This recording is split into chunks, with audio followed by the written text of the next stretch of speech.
I think a friend of mine might have passed away while they were talking to me on the phone. My friend was in his late 80s, he was a widower, and he didn't have any children. He immigrated to Canada in his early 20s from India and didn't have any family close by. I met him while I was working at TD, and after I left TD, we remained friends. He was one of the nicest people I've ever met, and he was also very lonely. I dropped him off and picked him up from the airport during his last visit to India. He would call me from time to time and we would go for coffee. I really enjoyed listening to his stories and receiving his advice.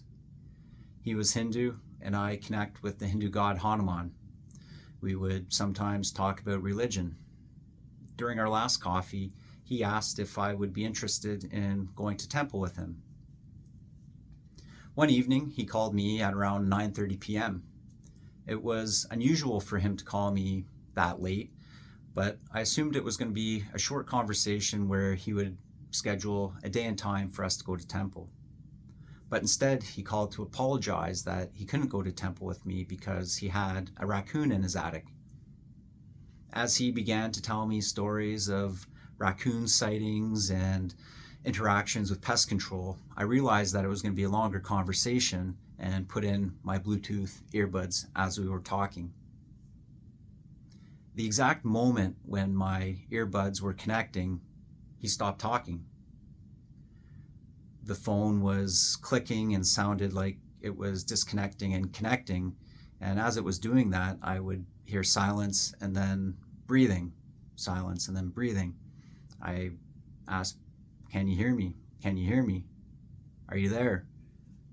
Didn't receive an answer. I assumed I was having technical difficulties and called him back, but it went straight to voicemail. I called back several more times, went straight to voicemail. I was a little worried, but I thought maybe his phone had run out of batteries and that he would call me back the next day. He never did. Over the next few days, I kept calling to see if he was okay and never got an answer.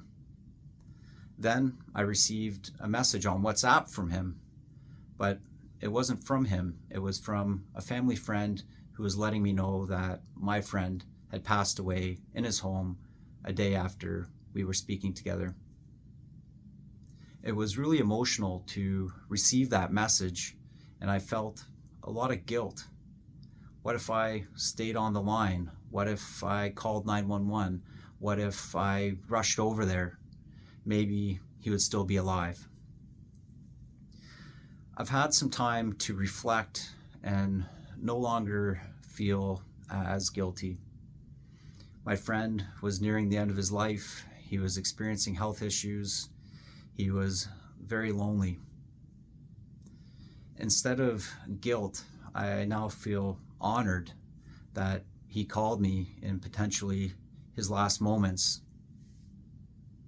As difficult as that experience was, I am reminded of why I love what I do. Being a part of people's lives and helping in any way that I can is what I love about what I do. I am happy to have met my friend and hope that I provided him comfort in his final days.